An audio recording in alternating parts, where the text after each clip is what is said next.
record here. And with any, and you know this, you're a performer. I can delete anything afterwards. So if there's anything that strikes you afterwards that you go, oh, I really don't want that to be in the world, then just let me know and I'll edit it from the final before it reaches the final version. Sure. All right, so we're recording there. I double record because I am a paranoid person. Da, da, da, da, da. Cool. Well, thank you, Creatrix Tiara, for joining us on the virtual expat today. Hello. Can you please... If you can hear a bowl in the distance, it is my brunch. Can you tell our listeners a little bit about yourself? I'm a writer, performance artist, also an emerging producer and activist. A lot of my work, especially in the arts, has to do with being queer, person of color, and immigrant, living with mental health issues. It's sort of how that intersects in both political and personal terms. Mm-hmm. Mm-hmm. Whether it's true, like, oh, this is like my direct experience with immigration, which I've done like a bunch of things for. I made a couple of games. I think you reviewed one of them. Mm-hmm. And I've talked about it a lot to no end because it's the bane of my existence. Like all these other things that are like of my current interest, like my big project right now is looking at all of the queer possibilities of stage magic, which is fun. And just I'm rambling. I'm not awake. I also am a staff writer for Autostraddle, which is an international women's queer web magazine. And I sign up for anything that looks interesting, which is my life motto. Wow. So you've got a lot going on, basically. Yeah, you might need to edit a bit of that because, like, I don't know what I'm talking about anymore. That's fine. I didn't even think I was an and ah person until I started to record the podcast, and then I was just horrified by some of the shit I said, and I was like, oh my God, what? Yeah, so don't even worry about that. I do edit. I do. All right, so let's start with your online-ness. When did you first start using the internet en masse? And by the internet, I include everything: email, websites, social media, just everything. So the internet came to my town in Johor Bahru, Malaysia, around 1995. Mm-hmm. And I was about 10 years old. Mm-hmm. And I have been online pretty much since. 1 year I took off because we had like every so often in Malaysian school system there's like big national exams. Yeah. And there was 1 year when I was 12 that my parents were like, get off the internet, you have to study. And like they allowed me on one day to write on like Princess Diana's online condolence book because she had died that year. Yeah. But other than that, I was like, they were not allowing me back on. And then I got back on and the year after I just never. Oh my gosh, I'm so jealous because I'm older than you, and I didn't get access to the internet until, oh gosh, what was I, like 28 years old? And I always thought, oh my gosh, if I had this growing up, because I was like a library freak and I read a lot and that kind of thing, so I'm like, if I had the internet when I was younger, I would not ever left my room. I'd be like, I'm sorry, everything I need is right here. I'll be here. Thank you very much. Pretty much, yeah. And I grew up sort of isolated from people, especially as a teenager, because we moved out of the city. And not like there's anything to do with my city, really, but like we moved even further. And so I was isolated a lot. The internet was my real only social, creative, anything outlet. Mm-hmm. So, and, you know, my family would like make fun of me for being addicted to the internet, but I'm like, there's nothing else for me to do. I have read every book in the house twice. Everyone lives far away and does not really want to hang out with me because we live too far away from everything, and there's nothing to do in this town except shop. And who wants to go shopping all the time? And I'm getting all my needs met online. And it's interesting too because, like, you know, people talk about, oh, those millennials are on their phones since they were like 2. And on the one hand, you know, when I talk about stuff like oh yeah, I've been on the internet, and I was on a computer since I was 2 years old, even before I could talk really. And there's like a little picture of me in like as a 4-year-old on like a very old desktop, which is adorable.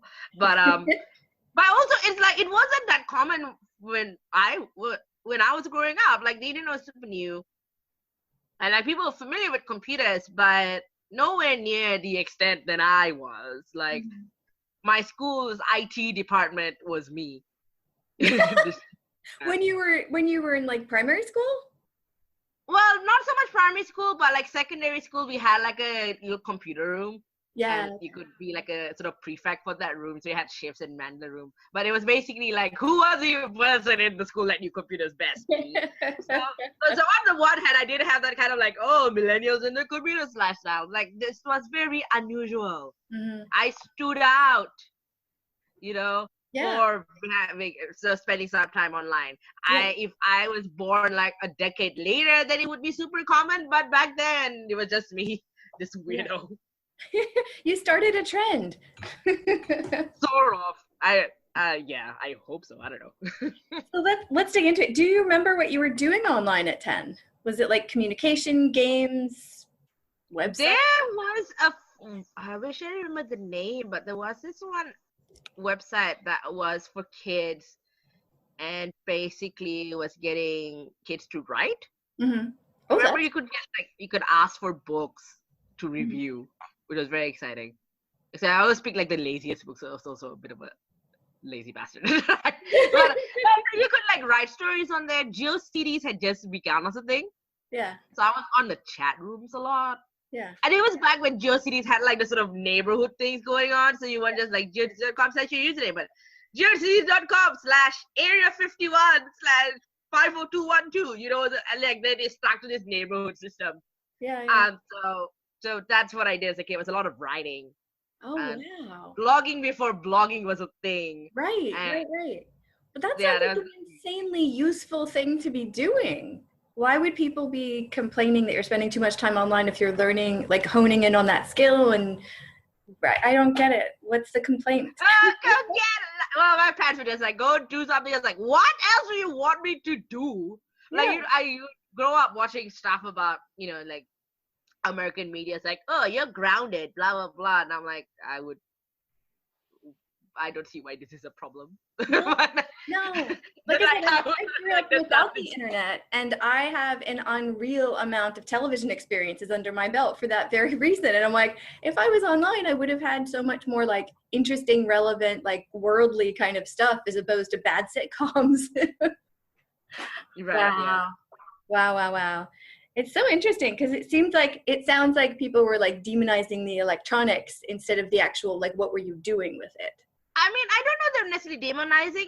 They just couldn't quite get the appeal necessarily. Oh, okay. Yeah. But, you know, I grew up as a minority kid, and I was the only one of my racial background in school, and that was the cause of a lot of pain. You know, I dealt with racism from teachers and students since I was a very young child. Right. And living sort of further away as a teenager when my family moved didn't quite help that. And that I was feeling very lonely. I was feeling very isolated, very lonely. Felt like I didn't belong, sort of both in the literal sense and in the figurative sense. Yeah. And especially as someone who ended up, like, I struggled with dealing with being queer. Like, I couldn't accept it for myself. Yeah. And just like, I sort of knew that I was different in ways that I couldn't quite articulate. And whereas like a lot of people who, like, they weren't necessarily demonizing the internet as, oh my god, this is the worst thing ever, but more like, why, when you go outside and play soccer, you know? Sure. Like, why spend all your time on a computer, basically? Right. And for me, it's not just like, oh, I'm mindlessly on a computer this entire time. It's no, I'm engaging with people who get me for who I am. Right. Understand me, who tell me something about the world that I would not have gotten otherwise with the very restrictive media and education system we have. And in a way, in many, many ways, it's changed my life. Like, I've had incredible experiences that were only really made possible through the internet, even from very early on. Like, I've met some very interesting people. I've got friends that I met when I was 16 and I'm still close friends with now because of the internet, you know? And I think people, like, even now when people are like, oh, people on their phones, they've forgotten to communicate, blah, blah, blah. It's like, no, it's a tool. And it's especially a good tool when the people you're communicating with aren't physically next to you. But you still connect. And actually, this is slightly besides the point, but might be interesting. The ABC, which is like this Australian media competition,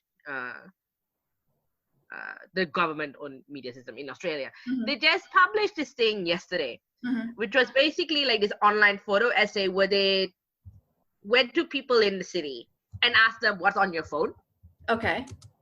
And so it was basically like this bunch of random snapshots in downtown, and they asked like, hey, show me what's your phone. And someone was like, oh, I'm sending a message to my husband telling him to put tights on our 6-year-old because it's cold outside and she sometimes forgets to wear them. Someone was like, I am on Tinder telling this guy I've been seeing that I don't think I want to see him again because I don't think we click. Yeah. Or someone was like, I'm here visiting from overseas and my friend has asked me to look for this particular landmark and so I'm on a treasure hunt. Yeah. And sounds like, I'm watching Lucifer and I'm addicted to this TV show. And it's like, you have to watch it before work. I have a meeting at 8 a.m. So it was like, you know, all of these people, like if you look from the outside, they're just on their phone. Right. But when like you hear about what they're doing on their phone and you can see the screen, and they're like, no, there's an actual creative, communicative, bonding thing happening. Right. It's not just the phone. It's so many things. It's really not. Yeah. No, I agree. I taught at universities in the US for a bit, and I've always been pro technology, but a lot of the teachers were struggling with the students on their phones. And I was like, well, what are they doing? Because I kind of look over and I'm like, oh, you have a dictionary out, or oh, you're taking notes. That's fine. You're using it in the moment. That's cool. Now, if you're playing a game or you're on social media and you're being loud and distracting other people, then we need to talk. But they just automatically assume because it was the phone, they were just goofing off. And I'm like, well, there's a really big difference there. Yeah, because it is a tool. It depends on what's happening with it. Yeah. So, okay. So did you say that even at 10 years old, you were in chat rooms talking to people and getting to know people from different parts of the world? Or was that later? Yeah, like GeoCities had like, because of the whole neighborhood thing, they had like sort of neighborhood specific chat rooms. Oh, wow. Okay. I remember like holding a wedding ceremony on there once. It's like my one memory of this chat room. Whoa. And like, like this kids writing website also had spaces, so like forums. Yeah.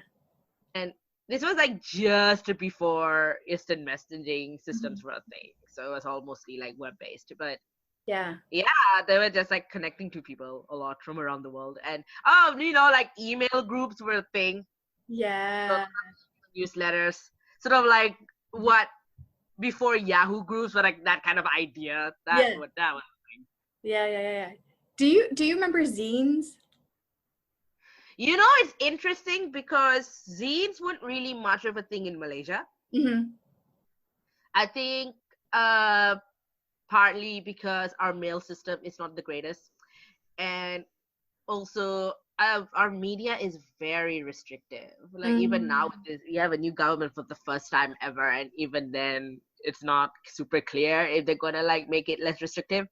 So like the idea of you being able to publish something without getting this very complicated government license. Right.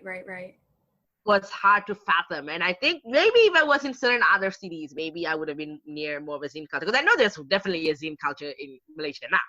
But I know people are involved in it. But I think that's where the internet actually flourished for a lot of us. Especially those of us who are counterculture or different in some way, because the internet wasn't as controlled. Yeah. So, like, if you look at a lot of Malaysian political organizing, a lot of Malaysian activism, even now, but especially back then, where like blogs became like a super big thing, that's where people publish stuff. Yeah.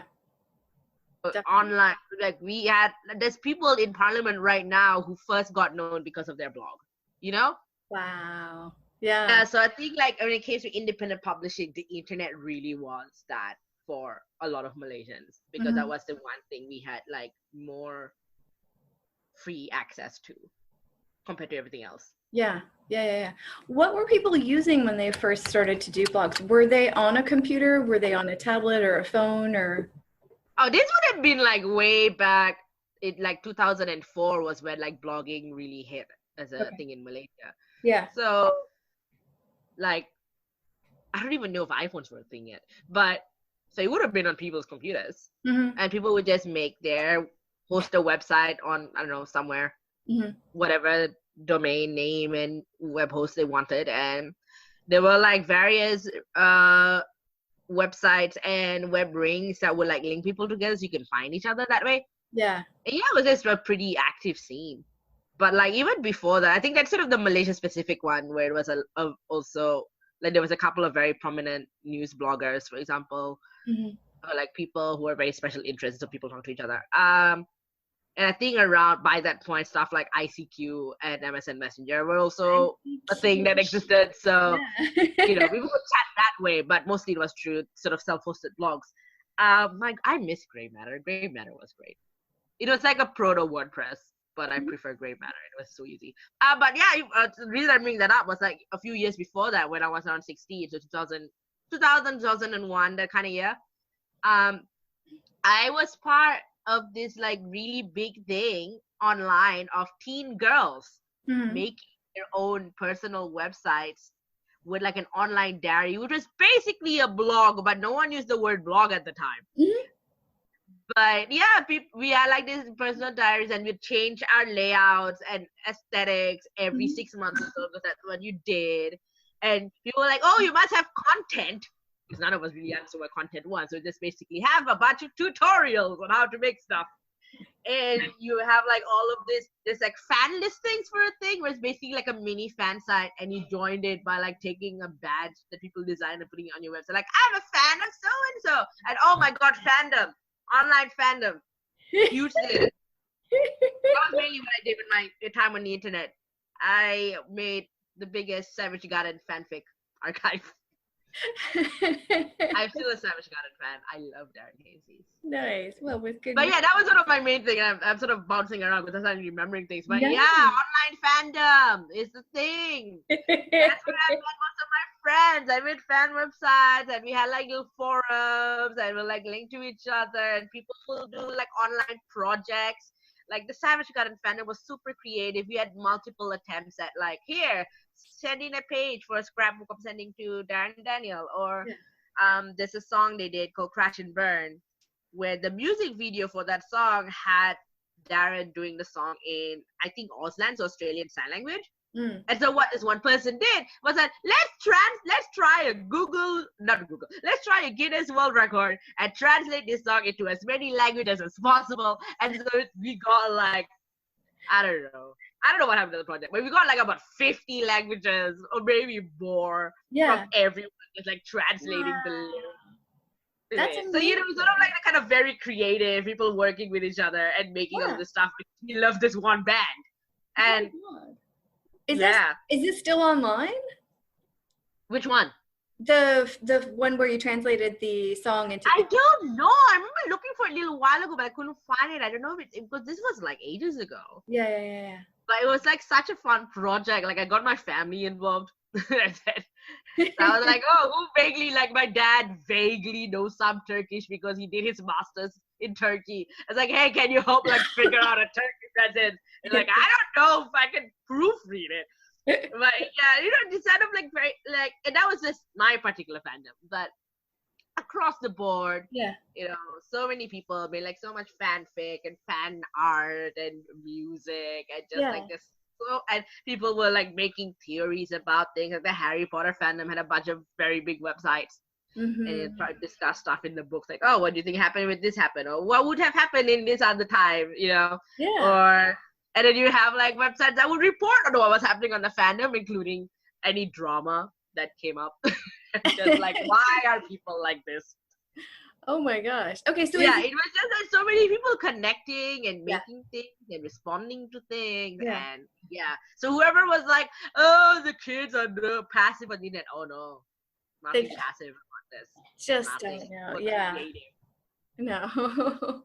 My gosh. So it sounds like most of the things you were doing online early on were very community-based, very like you were talking to groups of people, you were being very creative. Oh, yeah, totally, Yeah. What? I'm so jealous that you grew up with the internet. You have no idea. See, I grew up sort of slightly before people grew up with the internet. I was lucky that I got in kind of early. But I feel like, you know, YouTube came a little too late for me.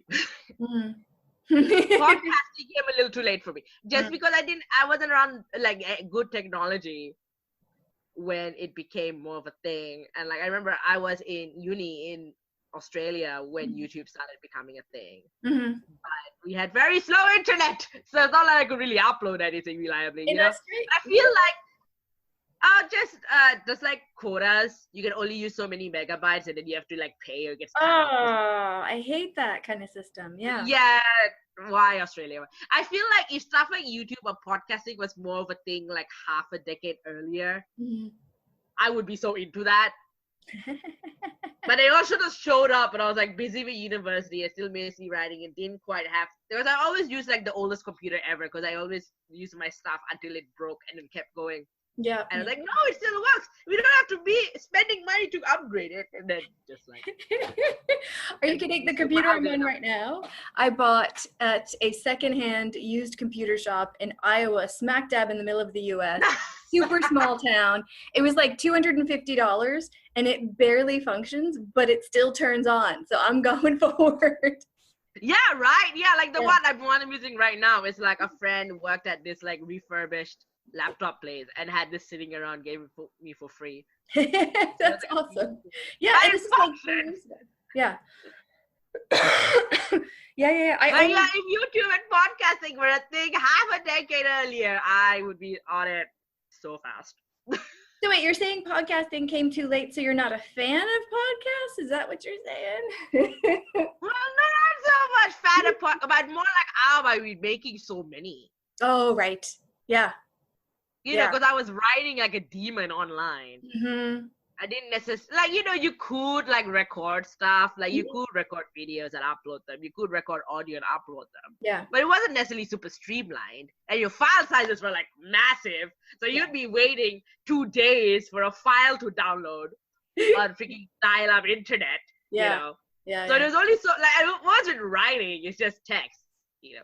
Right, so right. It's not like you have to wait like 100 years for something to upload or download or whatever. It's very easy to access, you know? So, but if I was around, if I sort of started sort of half a decade later, it's like all the things, but now by the time I'm like in a space where like the technology and the bandwidth has matched up with my ability to engage, I was like, oh, everyone makes us polished stuff on YouTube now. My stuff's gonna look really janky.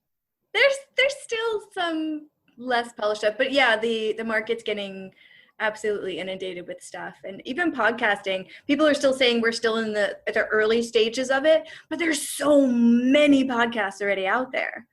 See, I remember when podcasting first became a thing. Yeah. Like 2004. Yes. Yeah. And it was like a thing for like a couple of years and then kind of faded out. And it was nowhere near as big as it is now. No. And so it's sort of surprising to me that it sort of came back.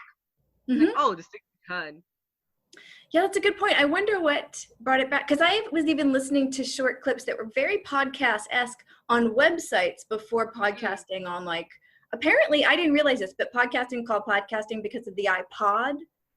Oh, yeah. I don't like attributing things to Apple. So when I read that, I was like, oh, shit, I should probably give them credit to some degree because it made it easier for people to carry it around and listen to them. But right. Yeah, that's the thing, like the technology matching up. You know, when I was much more super creative, like when I was around 16 or so, you had Walkmans. Yeah. Maybe you had TV players, but like distribution was a bit of a problem. Oh, it was a massive Whereas with text, it's like print. I hated Read CD it players. with you. Even the non-skip CD players skipped. And I walk a ton. I always have. And so I'm like, okay, I have a portable device. I'm going to go walk with my portable device. And no matter which one I bought, they would always skip. And I'm like, no. Yeah. It's awful. Awful. So wait, how long were you in Australia for? That was just university? I was in Brisbane from 2000. I moved to Brisbane in 2006. And I went to San Francisco in 2012. Partly because of my master's, but really because I just needed a sea change. Yeah. It was the best time of my life.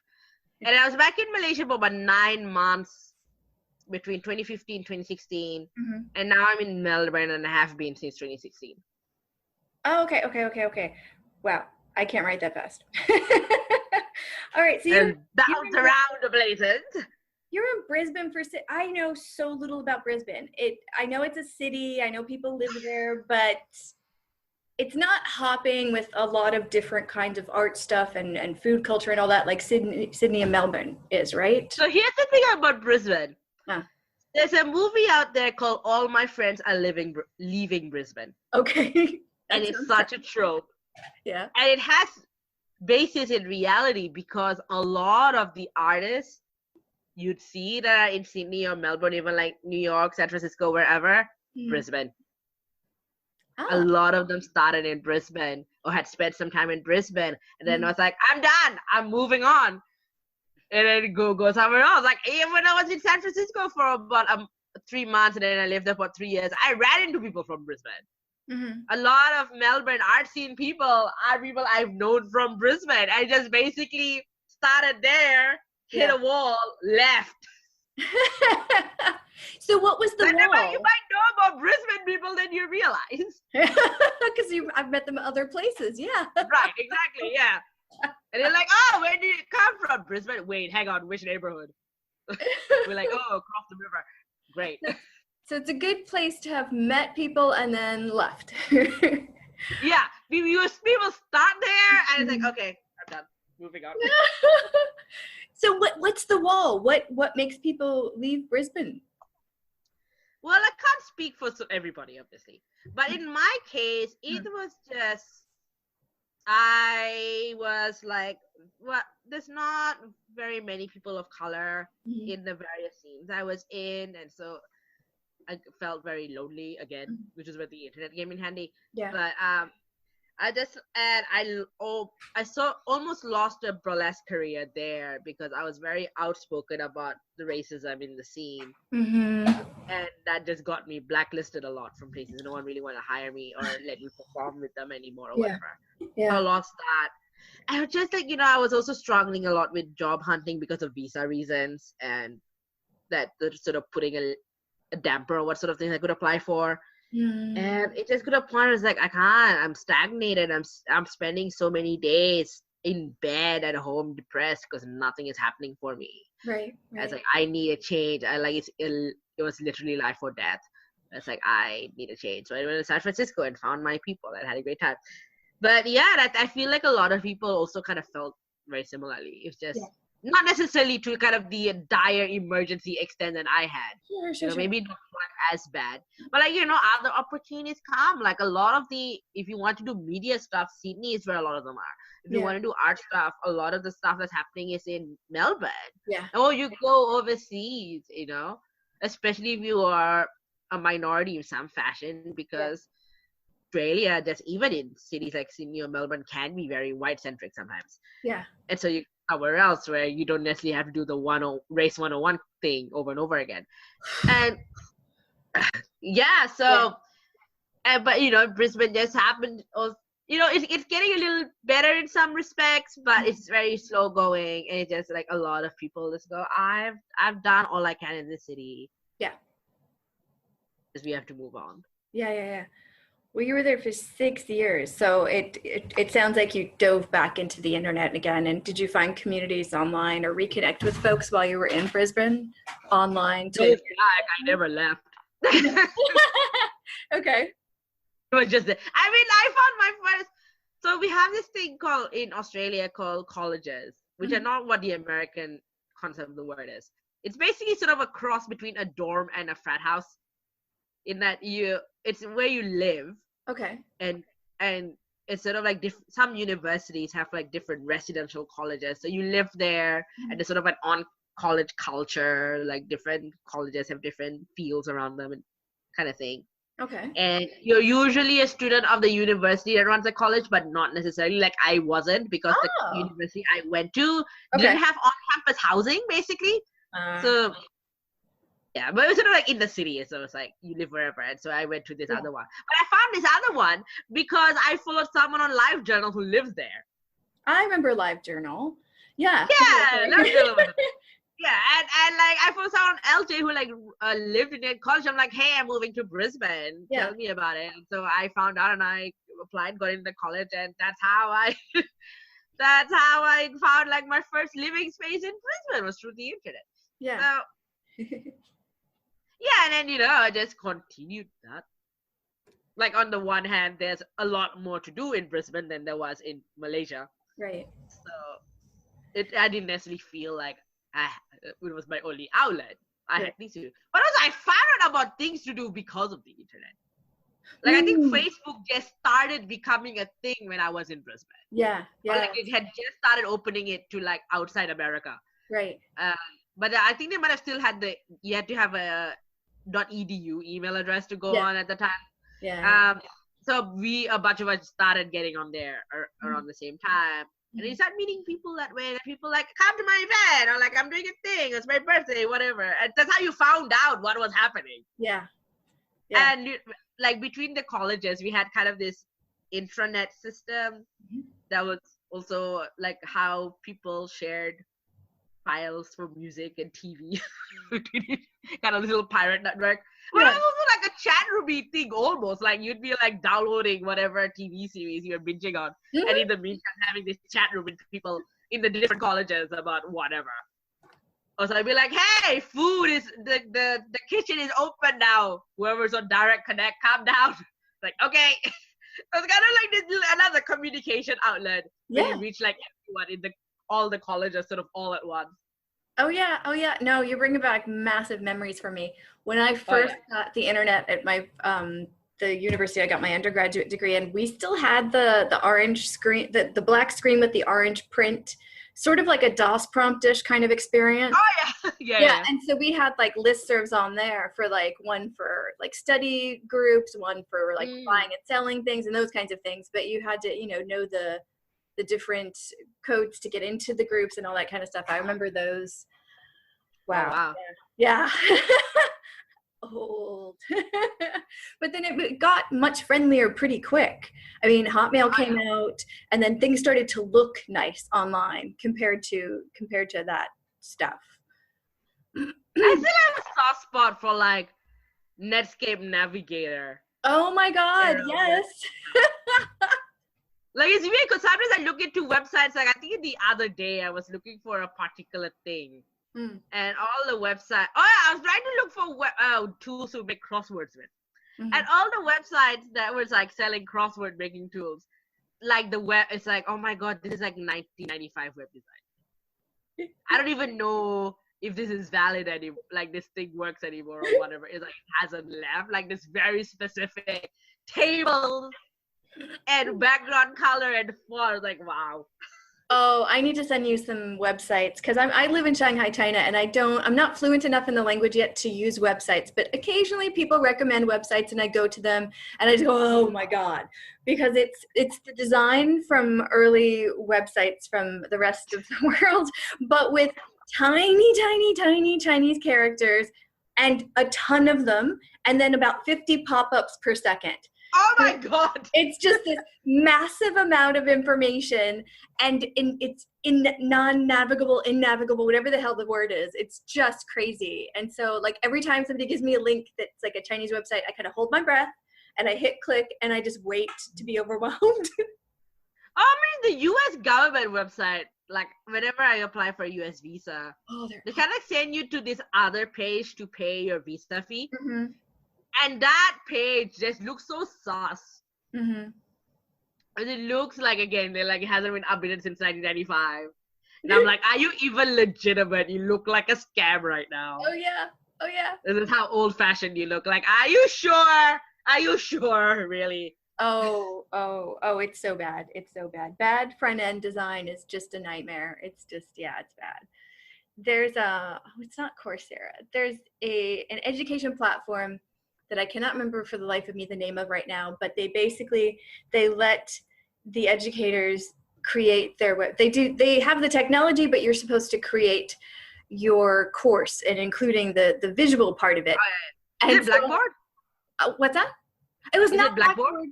It's one similar to Blackboard. Blackboard says this is what it looks like. You can pick what's in it, but we have the structure down, which is smart when you're dealing with people in education. But when you give, for example, the English department that I was in, where people were terrified of technology, when you give them the ability to create something visual to inspire people to learn, It was worse than early websites. It was inevitable. And it turned some of my students' grades from A's to D's because they did the coding so wrong. I mean, it was so bad. And like, well, just tell them it's really not a D. I'm like, what are you talking about? No, it was bad. It was really, really bad. Okay, so you were in Australia for 6 years. You found a lot of stuff that you could do offline from the online experience, and you kept that online experience going. Was there any big shift from what you were doing online in Malaysia and what you were doing online in Australia? Well, the fact that it connected to more real world things I could do pretty much immediately was a good one. Around that time when I moved to Brisbane, I started on this blog sort of just before I moved to Brisbane properly, about alternative education. Because I'd just been on like an round the world trip with the group called Up With People in 2005, and I loved it. It was like this kind of cross between like a youth tour and volunteering, and you did like a variety show every night. Not every night, but like once a week. Every week. You went to a different city every week. It was fun. I loved it. And I was like, I want to talk about this more. So I did a blog about it. And it's about, hey, education shouldn't be just like test scores and stuff. It should be all sorts of different things. That blew up. That really blew up. Like, I got a lot of attention, a big following. And when I moved to Brisbane, like my blog was sort of more targeted towards Malaysia because the Malaysian education system was what I knew. But so I got a lot of attention that way. And so I actually became kind of an influencer really in that space. It's very wild to think about that. Nice. But yeah, in Australia, like, you know, I could go to like, there's so many like conferences and youth events and stuff. And my blog was like a good way for me to get in. Like the blog gave me some leverage. Like, oh yeah, you're doing like stuff around youth empowerment and education. Like I got nominated for university award for it. Sweet. For that work. And I got to like access a lot of spaces because of it. Yeah. And then from there, take whatever networks or knowledge or whatever I got from those spaces, put it up online back on my blog. So kind of fed each other, really. Yeah. So yeah, the timing just worked out that like this blog that I was running called Educate Deviate became that I was in Brisbane, and so I managed to make the best of all the opportunities that I had. And it's really useful because I was getting really burnt out by university, and so for various reasons, and so like the blog and the stuff I was doing sort of for the blog or as a result of the blog helped me get through very burnt out university student life. Oh, it makes me damn near tearful that university has can be so even just the classroom experience anywhere, and it's not country specific. It just seems to be something gets removed when we walk into that room. Those rows of chairs. I don't know what it is. I've tried so many things. I don't teach anymore, but I did for a while. I tried so many things to get it to be better, but there's something that happens in that room that doesn't happen in alternative education environments. Like, people can be excited about what they're doing in different contexts, but for some reason that freaking room does something to all of us. Yeah, right. It's crazy. Hey, is that blog, are you still going with that blog now? No, so the blog kind of went on hiatus in 2009 because I think like a bunch of things kind of happened at once in my life, and I got very tired and burnt out basically. Sure.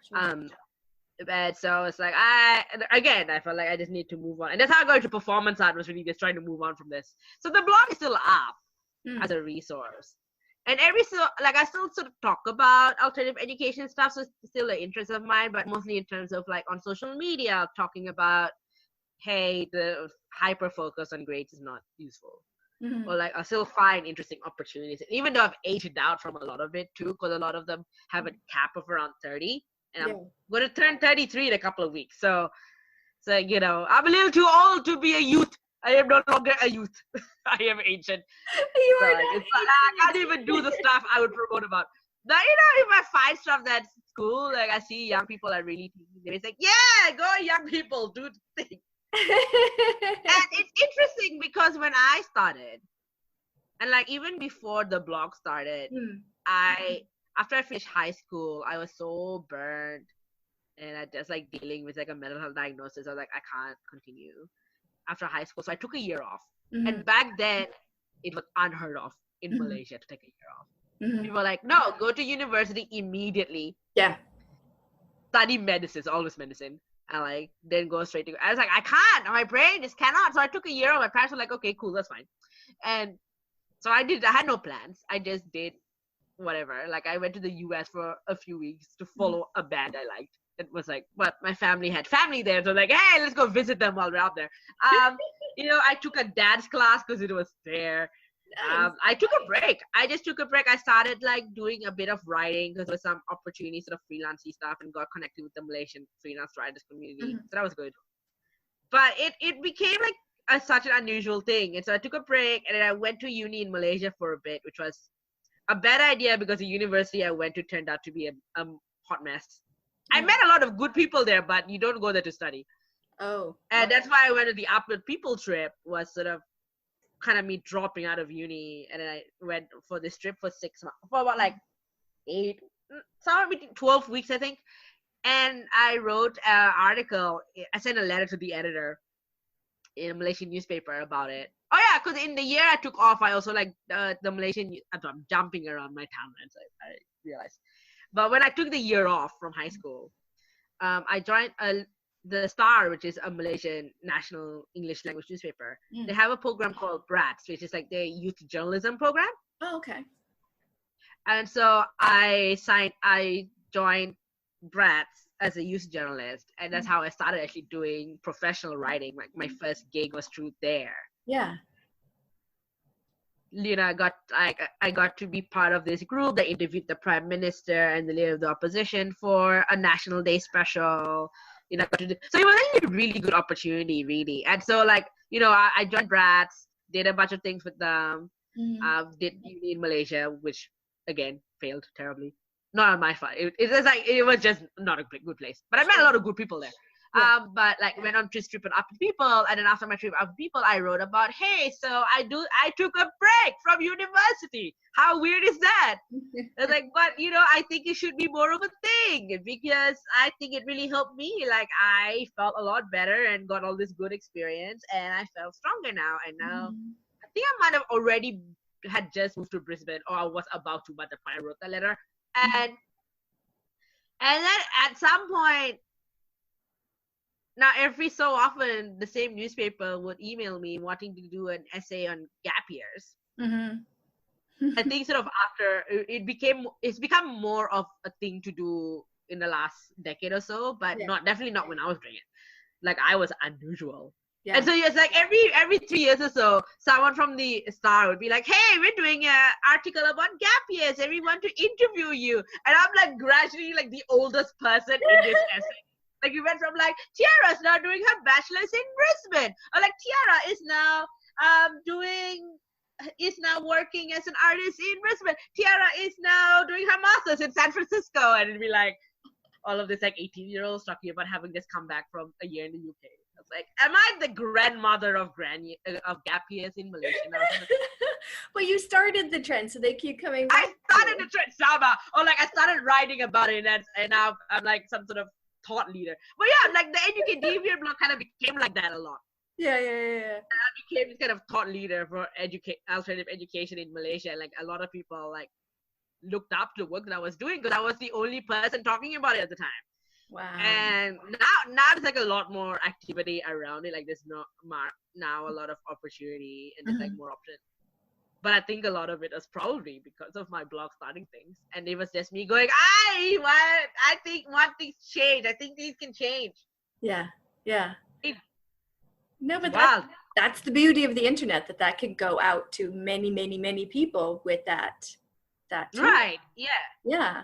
My gosh. And after taking it on, it's like, yeah, my children. So, okay, at this point, I just want to ask, is there anything you haven't done online? Make a ton of money.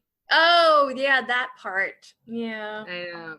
I've gone viral a few times for different reasons, but going viral has not like translated into like a lot of money. Why the hell not? What have you gone viral for? So in 2004, there was a social media network called LO that was starting up. And it was like, oh, it's gonna be like better than Facebook, because it was during the time where Facebook was like enforcing the real name policy, right? Whereas LO was like marketing it as it's like, oh, you know, they have this manifesto, oh my god, about like being private. It's like private as in we don't have advertisers, but then also advertisers could just make their free profile, so I don't see how private that would be. And so they're like this big deal, but we're better than Facebook because you can use your whatever name you want, and I'll give you some privacy, blah blah. And I went on, and I was like, there's no way you can block people. And your content is either public to the world or public to LO. There's no friends only option. That's okay. Basically, this is, and me using a pseudonym is not gonna help me. But so I wrote this essay basically saying there are no privacy measures. There's no way I can block people. I am not joining you. Goodbye. Yeah. Too bad. And I was mostly directed towards all my friends who were like jumping ship. And it's like, I am not going to join you because this seems like a hot mess.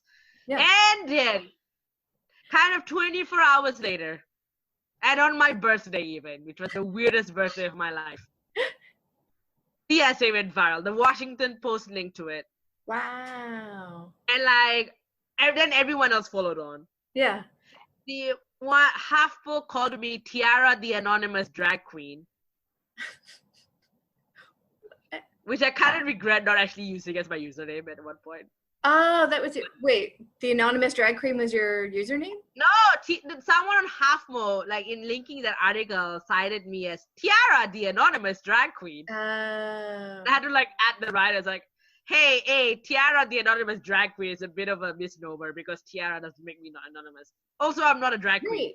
Yeah, no, there's... But I was like, also, that is like the best drag name I could ever have, and I kind of before. I was like, that's just amazing. Too many letters for Twitter, but amazing. And then I got a call. The freaking New Yorker had an interview with me because of it. What? So I was getting all this attention, and it's kind of weird to be like, hello, I will hire you, which hasn't happened. But it was like the weirdest birthday of my life. Just like all of this. And I had a job interview that day too. And like I had the job interview. They're like, oh, by the way, we saw your article being linked around. I was like, oh my god. What have I done? Wait, did you get that job? I got the job. It was like a tutoring job, and like unrelated to anything. Oh my gosh, yeah. But it was just like, oh, what has happened? Why? What is viral? It was the weirdest. It was fun, but like super weird. Like freaking Vogue linked to it, and Engadget, and like Fastcom. Like how? Why? Oh my. Why is this? Why is this my claim to fame? That's so crazy. And that's happened a few times in your life already. But I know it was just kind of unusual in the terms of who got on it. Like, you know, it's not like the New Yorkers banging on my door every 5 seconds. But like on fandom, there's like a Harry Potter thing I posted that's become super viral. Even 4 years on, it's still being spread around. I'm like, how? And I think I wrote it that when Slutwalk, so Slutwalk's a movement against slut shaming and victim blaming, basically saying like no one deserves to be assaulted regardless of what they're wearing. And I spoke at the first slut walk in Brisbane in 2011. I've been involved in the movement from the very beginning, even here in Melbourne. And I made a speech and I made a comment about, I don't care if you are the bastard child of Paris Hilton and Lord Voldemort and you work as a stripper in the middle of nowhere in the outback, you still don't deserve to be assaulted. And that went viral. Well, people made a fan page for the bastard child of Paris Hilton and Lord Voldemort. And so it's sort of like these weird things that happen. Why is this what I'm famous for? Because you've Paris Hilton, Voldemort jokes, and social network. Oh my gosh. I want to see the visuals that people came up with that idea. I don't know that if people made art, I haven't seen art, but people just like commented on it a lot and shared it. No, I want somebody to create that visual. Like, what is that? I know. I think someone did a thing where they like Photoshop Voldemort's face on Paris Hilton's body. I was like, I think I've seen that. Like, why? No, people like say Sherry's kind of like this big feminist statement. I'm like, hi, I came up with this on the fly. I didn't even plan it. It's like, oh god. Well, okay, no, that begs the question though, because you were talking about like viral versus making money off of it. Would you be comfortable making money off of one of these moments? I would like to. Hmm. That would be nice. I mean, making money in terms of, not necessarily in terms of, oh, I put that slogan on a t-shirt and now people give me cash. Okay. But more like if it led to an opportunity, like a job or like a gig that led to some sort of sustainable income, that would have been good. Gotcha. Like, I don't know what the Paris Hilton Voldemort thing could have led to, even though it's hilarious. But like the Elo thing, like, you know, all the tech companies at SF could have been like, I'm going to hire you. That would have been nice.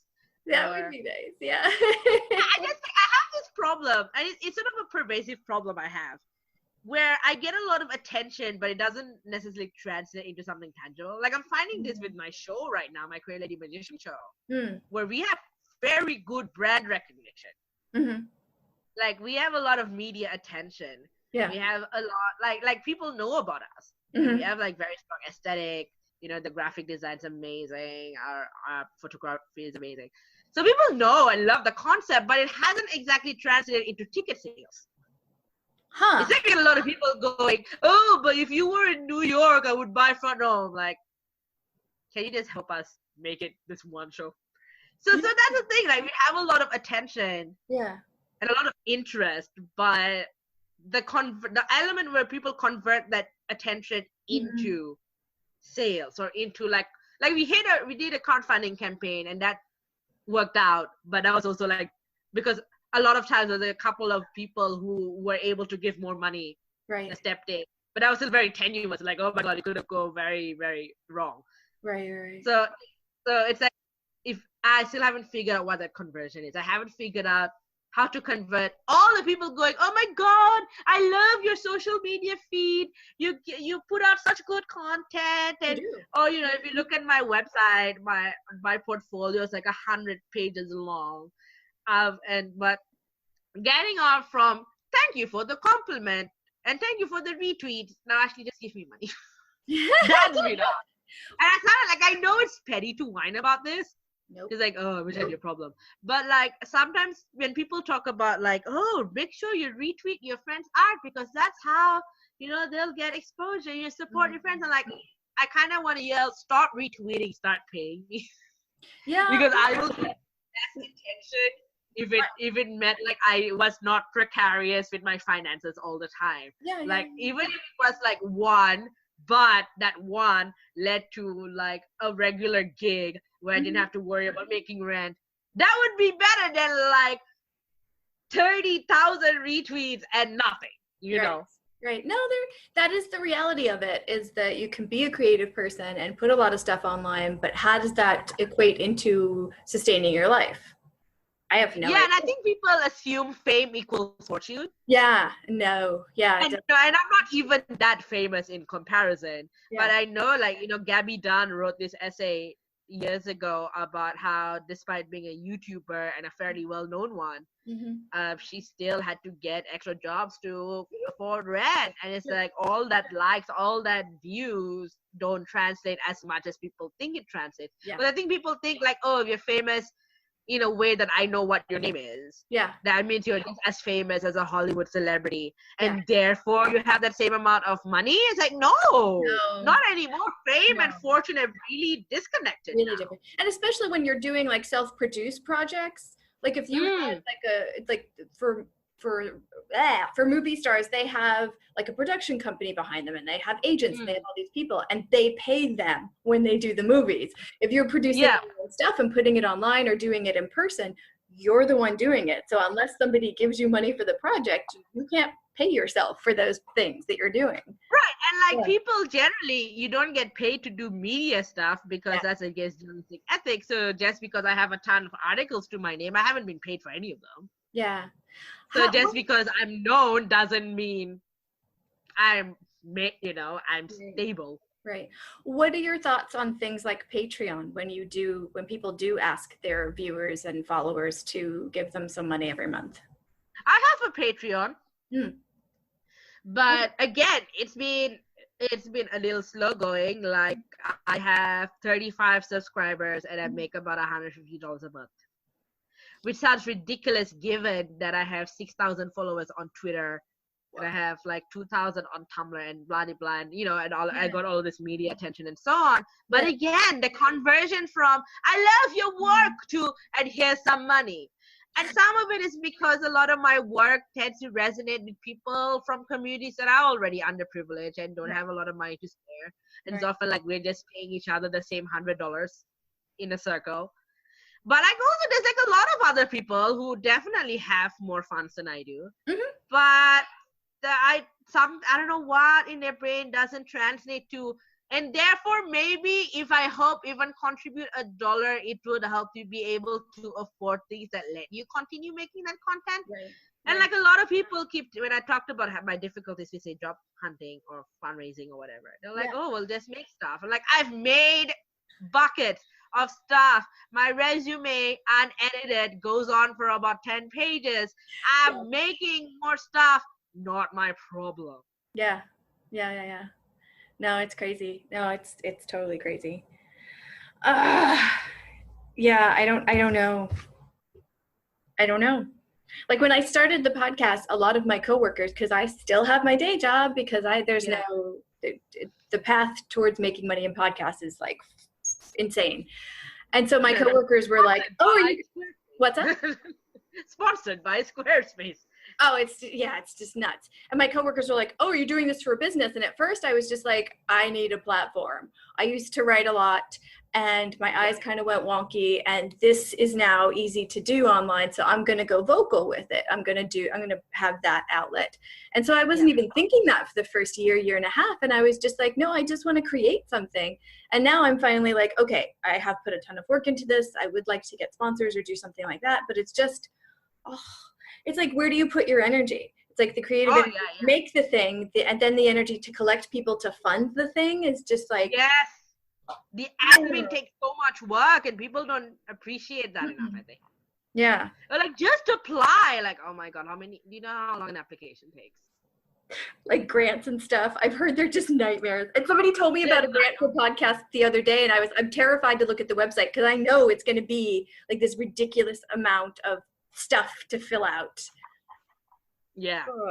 Yeah, no, it's definitely the crappy side of all of this. But let's talk about social media.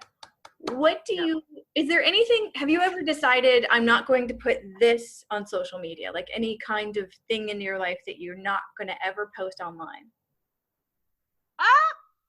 Well, I'm sometimes an oversharer online just because I feel like I feel fairly comfortable with it, and that's also sometimes been very useful, especially when I've had like really, really bad days. Like I've had a really rough weekend this past weekend for like various reasons, and I was like to the point like, oh my God, someone please help me, because it was just like a pile of bad things kind of happened all at once.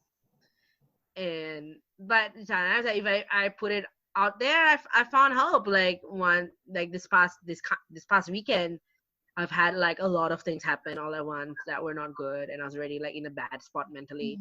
And I got a notification from my real estate. It's like, oh, we're doing our biannual house inspection, and so we're coming on the 11th, and which means I have to like get my house super tip-top clean. I'm like, on top of everything, I have a show to do. I am dealing with a really bad mental health spiral at the moment because bad things happen to me all in the one day. Like I can't make what. And so, but then my friends saw that my Facebook post, and they're now chipping in to get me a cleaner, which is very lovely. It's so stuff like that helps. And when people are like, oh, why you overshare? Like, because that's how I get help sometimes. But if it's stuff that might implicate another person in a way where the blowback would be more than it is worth, I don't put it on. So if it's like, if I can't vague book about it enough, like the most I might be like, oh, I'm in a frustrating situation right now. But if it's like something that where the other person might read it, or someone who knows the other person might read it, and it'll be like a huge drama, then I started to consider. I've become like a little less into online debates about things. So, like, especially on Tumblr, where there's so much like social justice discourse, and I used to be like much more like I still sort of am a SJW to some degree, just because with my activism and my work and stuff.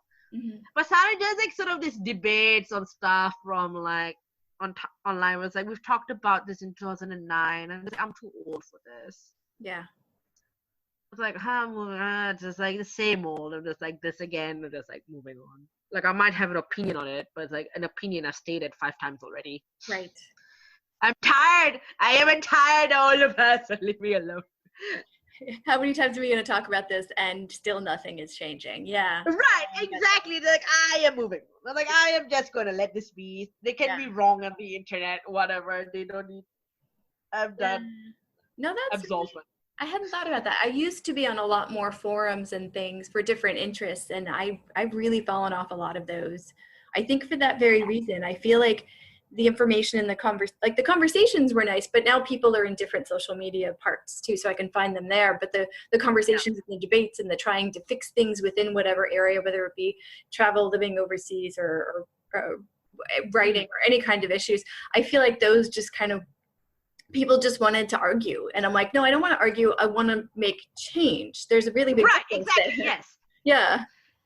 So it's actually just like, you know, the sort of this pressure that comes on is like, oh, if you don't correct this at that moment, then you're complicit in whatever harm that results because you didn't correct it that one time. And I'm like, look, I am but one person. Yeah. And sometimes it's just not worth it. Like you just like, if people are gonna argue and just not gonna listen anyway, then why like hit your head against a wall? Yeah. When there's so many other things you could do with that energy. It's like, okay, so that one person does not get educated by you. It's like, well, whatever. There's you only do so much. There are 6 billion people in the world. Like, seriously. So I actually missed a really good part of, when you started writing very early on, and you've written and made an impact in your writing, even if not financially, you've made an impact in your writing. Was there anybody that inspired you to write on or offline when you first started? Ooh, I don't know. Like, I don't know if it's a case of like, oh, this one particular person in my life was what got me writing, you know. Like, I don't know that I have someone I can pinpoint to for that specifically. I think it was just something that came very naturally to me. Like, I'd been writing even before the internet was a thing. I'd been writing a lot, and I guess it just kind of made sense. And, you know, from writing, I met community and met all these people, and just kind of spurred me to keep going. And like my first fandom, my big fandom was Savage Garden, so I guess you could say they inspired me in that. They sort of inspired me to write a lot about them. But like, but you know, I think it is something that came very naturally, and it was something I was getting a good feedback on. Yeah. And so it didn't feel like I was yelling into the void. It was like, oh, people are responding, and that's how I meet people. And so just like I guess each other. Yeah. The whatever community I was in. Inspired me to keep going. That's powerful. It's powerful. And also sometimes it's like, I have a lot of feelings and thoughts about this. We haven't quite figured out how to upload video or audio yet without it taking 10 years, but I can type now. So I'm guessing your typing speed is rather fast. Is that a safe assumption? Pretty fast, yeah. Although I make much more typos now than I used to, and it makes me cringe a little bit. Because I used to be the top speller at my school, and now that's all gone downhill. Yeah. I'm okay on a typewriter still, but my thumb typing I don't think is ever going to be great. Oh, yeah. It's horrible. I don't know if it's just the size of my thumbs or what the hell's happening, but I look like I'm doing touch typing and I'm looking somewhere else, and then I look at it and I'm like, that is not any language I know. What? And then autocorrect comes in. Oh, I hate autocorrect. Super quick. I hate it. That is not what I meant. No, I actually have mine permanently turned off because I can't stand the suggestions it gives me. Throws me off in what I'm trying to type, and then I forget the whole message, and so I just turn it off. Oh yeah. All right, so you've got a lot of social media presence. Do you feel any pressure to keep putting stuff in those areas to feed those folks? There was sort of a point in time where there was a pressure of, why aren't you commenting about this social justice issue that should be up your wheelhouse? Like I've had like people sort of specifically ask me, well, what do you think about this? Or like they'll tag me in things like expecting me to comment on them. And got to the point where I'm like, no, just don't. Just if I want to say something about it, let me say something about it. But like don't force me to say something about it. Yeah. But yeah, it has happened. And like with external pressure, like I think it's more like, you know, like the show I'm trying to do, this sort of, you have to promote it every day or else people won't find your link or whatever. So it's more pressure along the lines, but also like, oh, but how do I not oversaturate people with it? Exactly. Yeah. But in terms of like, oh, I have like a reputation to keep up. Again, I've gotten old enough. I stopped caring. Alright, whatever. I'll be grumpy brown chick, whatever. I'm just tired. Or I'm not grumpy enough for people, whatever. Do you ever feel any, like after like streaming through social media and looking at other people's posts and stuff, do you ever feel a negative side to that experience? Sometimes, but there's been like sort of a big event that involves in people talking about very traumatic experiences. It can be like a bit much. Like when whenever Me Too stuff spikes in the news, they just have like a lot of people talking about their experiences. That can be very overwhelming. Yeah. Or like when there's like a big news event and the consequences would affect someone like me. You see, you're on immigration, then it can be like, God, after a while, I get very upset just because of this. There's a lot of upsetting news, you know. There has been the occasional time where some sort of online interpersonal thing has gone awry, and I feel negatively about it. So that does happen, but that would also be the same if the interaction happened in person. You know, that's more like the fallout is it was a negative interaction. Yeah. Whether it was online or not, it's less of the issue. Right. No, that's a really, really good point. Do you feel like you talk to people differently online than you do offline? I find that I'm a lot more articulate when I'm typing than when I'm talking. I get that. You might not tell from this interview, but you might have told because I keep rambling a lot. But no, like I've actually discovered like there's been a few times where people are doing interviews with me over text or like over email. And I can form my sentences really well. My thoughts are down. And then when they do like the in-person interview, I'm just like, words, thoughts, ideas, things, what? I was getting somewhere with this, and now I can't edit what I'm saying. And oh my God, I'm rambling. What? And I'm sort of like trying to talk like I'm writing an essay, so I end up trying to do a beginning, middle, conclusion as well. And I'm like, you don't have to do that when you're talking. But just like my instinct is to do that. I'm like, why am I summing up my entire statement again? Yeah. At least with writing, you can edit things or you can reword while you're writing it. When you are talking, not so much. No, it's already out there. It's already out. And I'm just kind of finding that as well with, you know, this show. It's playwriting. So it's going to be written. It's not like a ton that's improv. Like it's going to be improv, it's going to be stuff with this audience participation. So you just have to roll what the audience gives you. But I have done like some monologue writing, but this is the first time I've written like a full script to perform. And like the comments I got from my dramaturg and my director were like, it is very clear that you are a very good essayist because this is a very strong piece of writing. However, we need to make it work for the stage, which means changing a bit of how things are being said. So, and then, you know, there's this one section where I was repeating a plot point like 3 times. Like, is this really necessary? No. Or like, you know, you want to make the story make some sense, so you want to cover any plot holes. But like, it's theater. If there's some plot hole, it's fine. You know, you don't have to like, oh God, but how would this person know about this thing if they weren't in the room as it happened? Like, it's theater.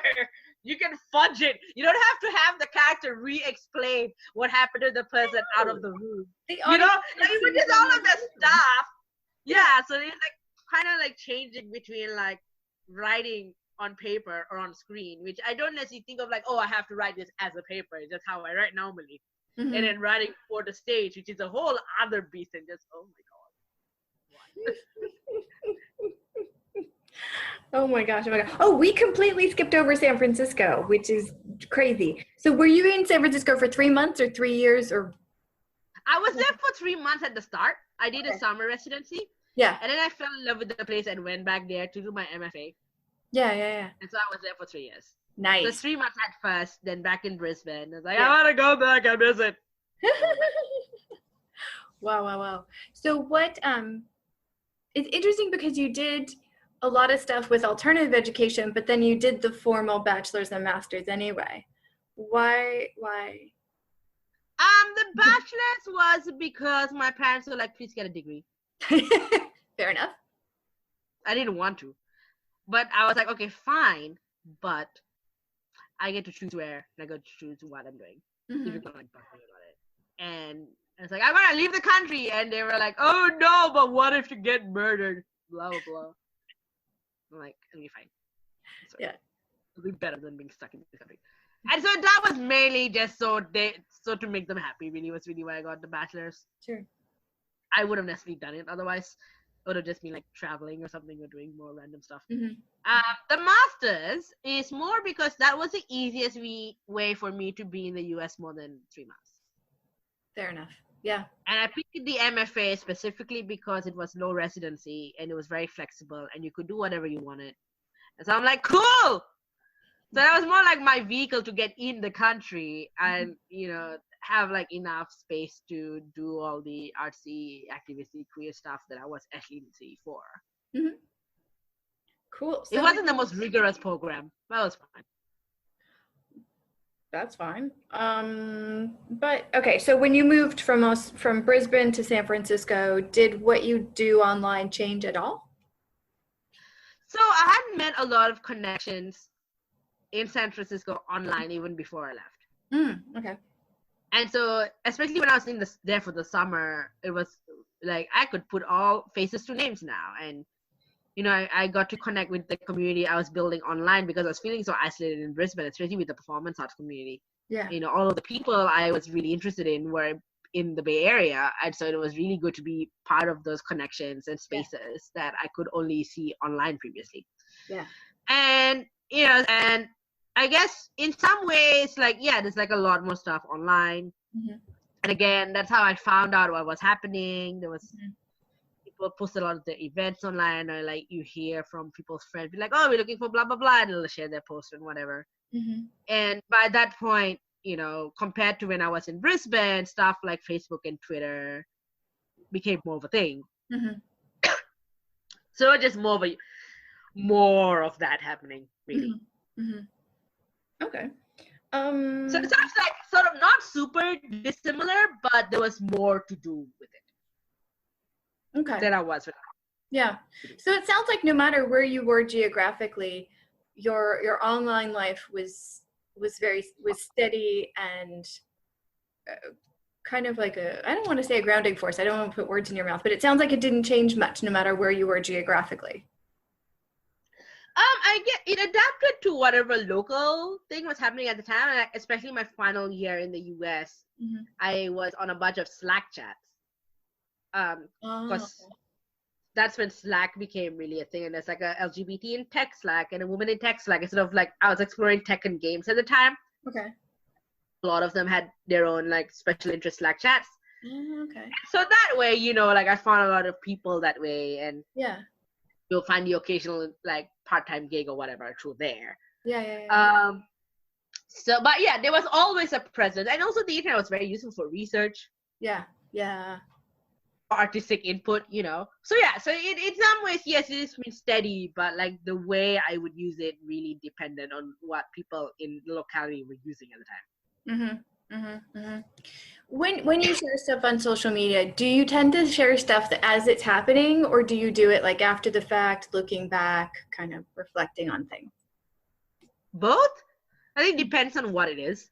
Okay.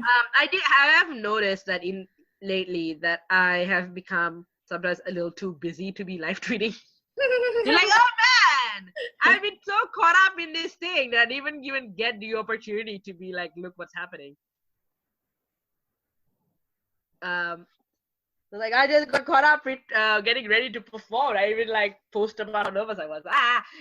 Like I'll post about it the day before maybe. But like, yeah, a bit of both. Sometimes I get nostalgic about something, or like I'll read something that reminds me of a thing from the past, and then I'll talk about it. Sometimes I'll have to do things where I can't really announce what it is due to embargoes or whatever. So I have to wait. And like, oh, now I can tell you what I was up to. Ta-da! You know. Yeah. So it's a bit of both. Too funny.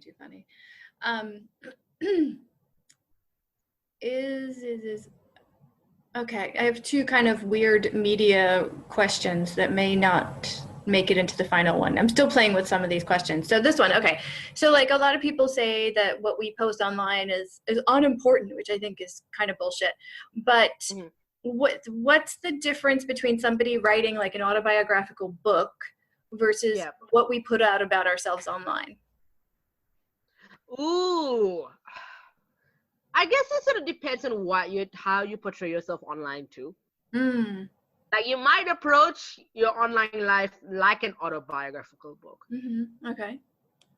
So it really depends. But I feel like with autobiography, a lot of it is looking back at stuff that's happened.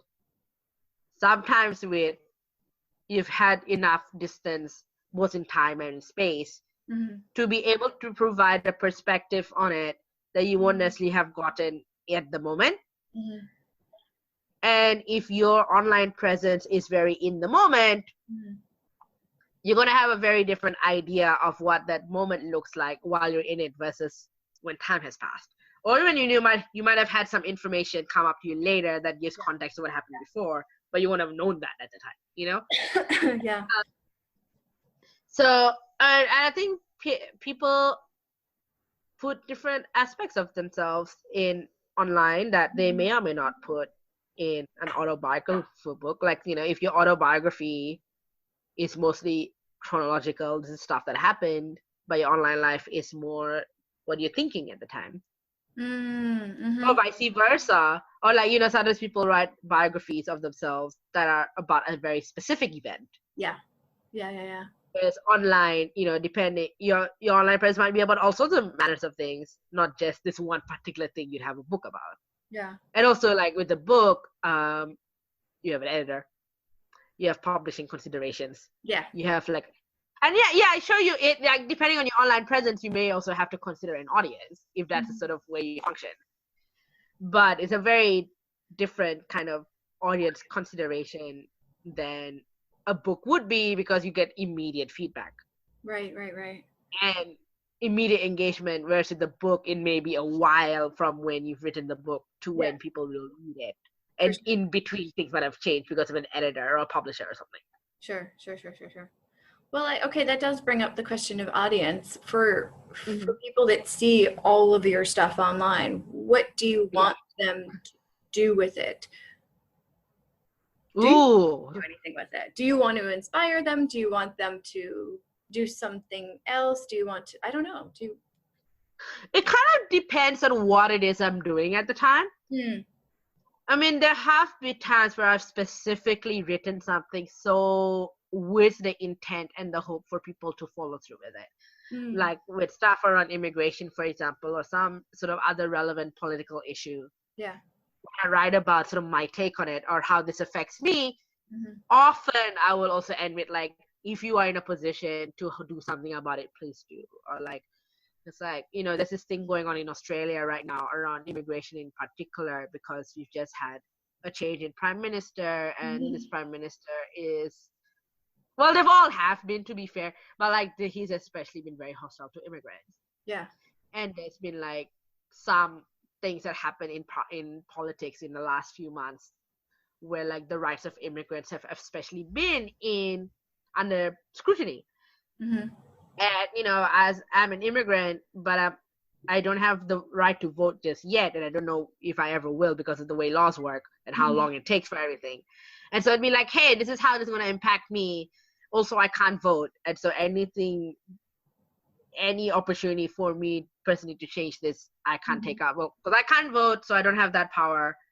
I can write to my local whoever, but because I can't vote, less likely to be able to want to listen to me. was like, those of you who can vote, who have more of a say, please think about people like me when you make your decision, you know? So like sort of like specifically asking for that if it's something I need people to do. You know, on the other hand, so stuff like, come to my show or tell people my show, I'll like tell you know, sort of like stuff that's less serious but still involves people. Please do the thing. So it's so specifically stuff like that. If I have like a thing I want people to do with, then I'll say it. But sometimes it'd be like, hey, I need help with a thing. It's like, oh, I'm feeling crappy, please. Like, you know, the other day it was 2:30 a.m. It's like, I am having the worst time. Please, if you please be nice to me. Also, if you were thinking of treating me for my birthday, front load it now because I could really use it right now because I'm in a really bad state. So not just being explicit. Yeah. It's helpful. But other than that, like if I'm not like explicitly stating what I want from it, it's just like, here's a thing that's cool or I think that's useful for you to read. Sure. Please check it out. Yeah. Check it out or not. Tell me if you checked it out or not. But it's like, hey, thing that is cool, thing that I thought would be worthwhile. Yeah. Do you, having grown up in that environment where you didn't feel like you had a lot to do in real life, but you had a strong online life, do you ever see yourself as possibly a role model for people, for kids that are in that situation now? Ooh, I think there was more of that when I was doing my alternative education stuff because that was directly speaking towards young people. Yeah. And like I had like a lot of young Malaysians like write to me about how they were feeling and sort of appreciating my presence as a different voice to all the other ones that have been inundated with from school and from the government, from media and stuff about how they should live life. So that was sort of a more deliberate kind of role model-y presence. Now it's interesting because I don't know that any of my stuff right now is particularly like youth friendly, you know? So I'd be like very surprised if there's like any young people keeping an eye on me. So I was like, you're probably not old enough, go away. But like, but no, like, you know, I get sometimes like sort of older teenagers, for example, might find my presence, especially on places like Tumblr where there's more of a teen presence on there. And the kids are these days. yeah, which is sort of very strange because they're like, oh, what are you doing on Tumblr? You're like past 30. It's like, I'm not that old. Also, I've been on Tumblr since 2007, so go away. But like, you know, I've been here before you were strong. But like, I don't deliberately seek out to be a role model for kids because I think that's a lot of pressure. Yeah. But if a young person, or even anyone, if it doesn't be a young person, finds some sort of inspiration from me, or from my work, or from like, it's like, oh, you posted this thing the other day and that helped me a lot, for example. That's very gratifying. It's like, oh, hey, I've done something good. Yay. I connected with someone, and usually because of something that mattered to me, and now like we have this shared experience, and that's great. Yeah. All right, 2 more quick questions. Some folks complain that the stuff we put on social media is too happy focused and it's not a full picture of what most people are. Happy folks, have they seen my post lately? But this is why I like following you, is because yours is more real. So in some ways I agree with these people that there are a lot of people that just post the good stuff, the pretty stuff, the happy stuff, and they don't have a full rainbow of emotions in their profiles or in what they're putting online. Do you think that happiness obsession exists? Do you think it's a stage in the internet maturity, or do you think that's just what we do online, what we will do? I mean, I don't see a problem with like people only posting happy stuff online. Like, I don't think that if it's an addiction or obsession or whatever, I don't think that's really an issue.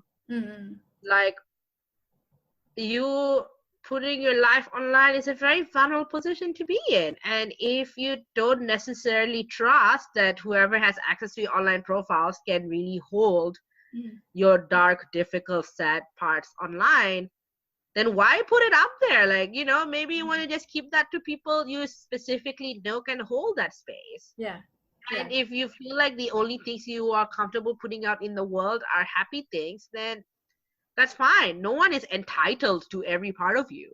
Of course. And No, that's a good point. Yeah. And I think like when people talk about like, oh, you only post up the positive things, I'm like, why? Because do you feel like you are entitled to every last bit of this person? And then like, you know, on the conversely, when people do talk about like stuff that's more dark or hard, then you get comments of, oh, this is so depressing, like no one wants to hear that, or you're just bringing us down, like why do people care? So it's been like, well, okay, you complain no matter what. That is true. Yeah, we do complain a lot. Right, it's like nothing anyone can really do is gonna make everyone happy. You know, like either it seems too polished, or it's too raw, or something. Like people talk about, oh, I don't want to know about what you had for lunch, whatever. It's like, oh, but your posts, you only ever talk about your promotional. You know, it's like someone's gonna have a problem with it no matter what. Yeah. So I feel like. So if people like want, and especially with the world right now just being so full of bad news every so often, if somebody decides that they just want to keep their Instagram feed full of happy smiles, let them. Yeah. Like, great, you know, that's how you feel like you want to interact with the world, and it's totally fine. You want to keep like all the other stuff private, that's totally your call. Yeah. And alternately, if you feel like there's some value in you in being more openly vulnerable, or like, you know, if talking about the dark parts openly helps you, like it does for me, because that's how I often manage to get people to find support or assistance or whatever. Great, you know, that's something that works for you. Everyone has their own way they negotiate with the internet, and they, you know, negotiate with the world at large. And however they want to curate that space is totally up to them. None of us have any entitlement to any other person's part of their life. It's all up to the other person. No, that's a really, really good point. There is a sense of in that complaint of everything being too happy online, there is that sense that they do have some sort of right to ourselves online. I hadn't thought about that. Man, oh man, oh man. Okay, what do you think we're going to do differently online in the future that we don't do now? Ooh, I think some of it depends on what sort of technology will come up. So if there's some sort of new media ability to create something, we'll see where that goes. Oh, what differently online can do now? Why is smell-o-vision on the thing? I just want smell. I just want perfumes. I really want that. I really want that. The people are working on the touch stuff, and I don't care about that as much as the smell. I mean, I tried to touch stuff too, but like, oh my, yeah, smell. Just that's an untapped territory right there. Yeah. What will people do differently online? Oh God. It's hard to predict because, yeah, you know, you could say so much, and then, but the thing that always happens is like the one thing no one ever saw coming. Yeah, that's true. And it seems to change really fast. Like things will stay the same for a little while, and then there'll be like a burst of, oh, I didn't even know that could happen. Wow, okay. Right, exactly. Or like things come back, like podcasting came back, you know. Yeah. So we might find a return of something. I kind of wonder if it's going to be a resurgence in like old school programming languages, because I learned how to use Pascal and no one uses Pascal anymore. You know Pascal? Really? I took computing lessons as a kid, and that's what they taught us to program in. Wow. God, my first language I think was Visual Basic, and that kept me coding for a long time. Yeah. And then Python a couple of years ago, which is like night and day from any of that. Oh, yeah. I feel, I can't keep up with how to code websites online anymore. Like, I used to hand code mine, and now I'm just like, what is happening right now? What happened to good old HTML, head, blah? Oh, you can't do it now. Body. It's got to have CSS in it now. It has to look nice. I mean, CSS is the easy part, but now it's a bit like freaking Ajax and everything. Like, oh my God. Oh, yeah. Why? God, I'm old. I am an old fogey. What? I don't understand. Oh, no, it's great. I mean, visually, what websites look like is fantastic, but the number of languages you need to know to build them is just insane. Yeah. I can't just fire up Notepad like I used to and type everything in and be like done with it. No. Oh, you can, but I don't think it would get a lot of attention nowadays. Or maybe it would, because maybe it would be. Maybe that's the thing people can do in the future. Yeah, it's just a return to like slow blogging or like slow interneting.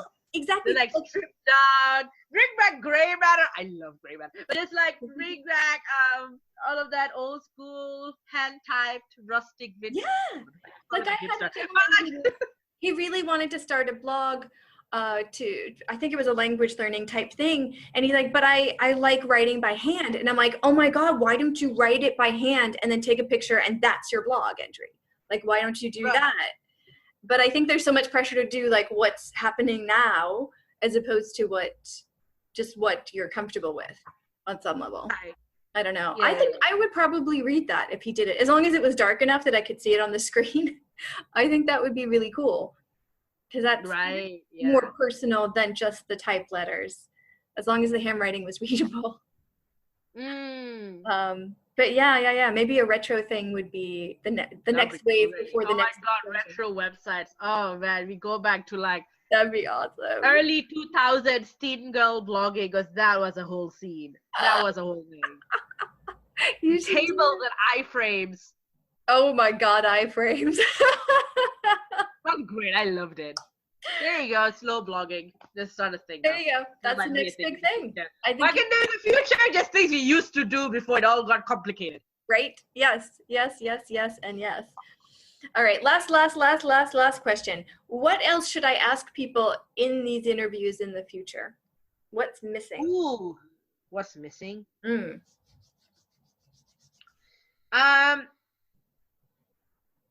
Maybe like, what is the thing they wish they could do online that they can't at the moment?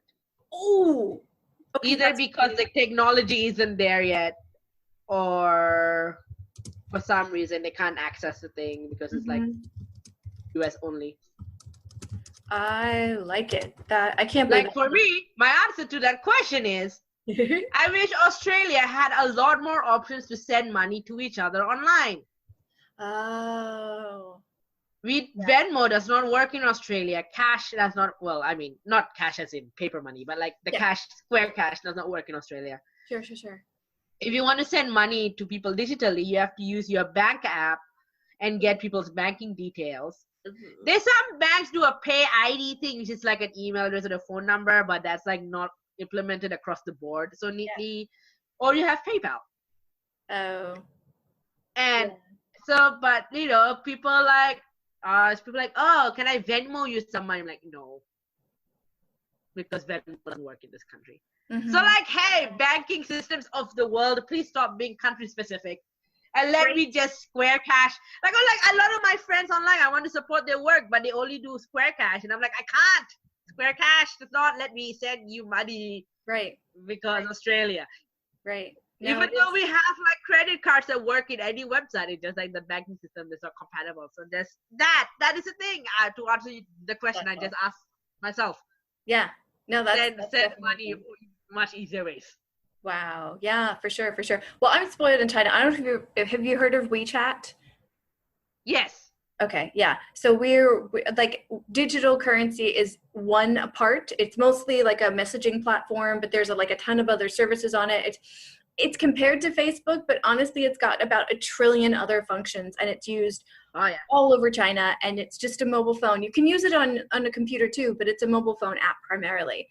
And our digital currency ability, like I'll go to farmers markets and I'll buy like a head of broccoli and pay with my WeChat money. Oh, wow. Like everything. There are some stores, like there's a coffee shop that's really popular in one of the older parts of the city in Shanghai, and they have a sign outside, no cash. Like, and they have the QR codes for like the 2 biggest digital currency sites. Like, wow. Yeah, it's like they skipped over. I would love that here, because I hardly ever remember to bring cash around with me. Yeah. And they'll be like, oh, you need a minimum transaction of this much. I'm like, oh my gosh. Oh, what a pain. Yeah. And when I go to other countries, and especially when I go back to the US, I'm like, what? I use my ATM card to buy things? I use cash to buy what? It feels like going backwards in a way, because this is such a cool system. So hopefully it will spread. Yeah, I mean, the problem is that if your phone breaks or you can't access a phone for any reason, then you're kind of screwed. So having cash options is useful, but like also let me pay by my card, or let me pay by technology. I went to New Zealand for a conference last year, And since you could then default to card there, like cash, like you can't pay cash, but it's less common. So I was like, oh my God, this is I'm very unprepared for this. I got all of this cash out and like, oh, okay. I had to pay foreign transaction fees on things because it was an Aussie card, but like card for everything? Yeah. Which is the total opposite of Japan. I don't know if you've been to Japan, but every time, like ages ago, but yeah. Yeah, there's still very much so a cash society. Every time I touch down, I have to just hit the ATM and just get a stack out because I'm like, okay, here we go, cash time, which I hate because then I have to decide every day, do I want to carry everything I just took out of the ATM or do I want to carry this certain amount around with me? Because I'm paranoid when I'm traveling about being pickpocketed or losing things or whatever, things happen. Yeah. But yeah, no, it's such a cash. They're starting to take some credit cards in bigger stores and like the bullet train and those kinds of things are starting to take credit cards, but it's a very slow switch to other currencies. Yeah. Yeah. I like having choices. You can do cash, you can do an ATM. Choices, exactly. Digital. Yes. Yeah. What do I have with me? What do I want to do today? Which balance do I want to deplete? That kind of thing. Yeah. Yeah, for sure. My goodness. Well, thank you so much. This has been such an interesting conversation. Oh, that's good. Thank you. So I will definitely let you know a little bit before it comes out, but I'm thinking it's probably early December-ish. Okay, yeah. And and happy pre-birthday. Thank you. Yeah, you're welcome. I'm going to be 33 on the 26th. I'm like, how? I don't even feel 30. How about 33? What is this life? I still feel 19. I'm turning 47 in December, and I'm like, I'm sorry, I don't understand these two numbers together. It doesn't make sense to me. You're the same age as one of my best friends, but yeah, so it's like, what? Yeah. What do you mean? I'm almost 50. That's ancient. How? What? No. My mother had 2 kids at my age. Oh my God. How? Oh gosh, no. At 46. I remember my mother by the time she was 46. So she had 3 kids. I'm the youngest. She had 3 kids and they were very well grown by that age. Yeah. So no. Oh, wow. Yeah. Just wow. Yeah. No. I can't even imagine being like a half parent. How did my mom do it? What? Yeah, no, age is crazy. But you know what? It's how we feel inside that matters. I have to believe that. Because the other stuff is nuts. So yes. So thank you very much for joining me today for this. Well, thanks for having me. Yes. Thank you. And I will see you online. Yes. Yeah. Yeah. All right. I was going to make a clever joke and I was like, my brain doesn't know. Don't even worry about it. All right. Yes. Thank you. Bye. Okay. Bye-bye. Bye. Membership fees apply after free trial. Cancel anytime. You know what's wrong with health and fitness? You weaponize it against yourself. Why didn't you go to the gym today? You're so lazy. Why did you eat that? You have no self-control. Stop it. At Beachbody, we think training and caring for your body in a way that works best for you should be about loving yourself. Let us help you without all the judgment. Here's how. Go to beachbody.com to claim your free membership and start feeling great.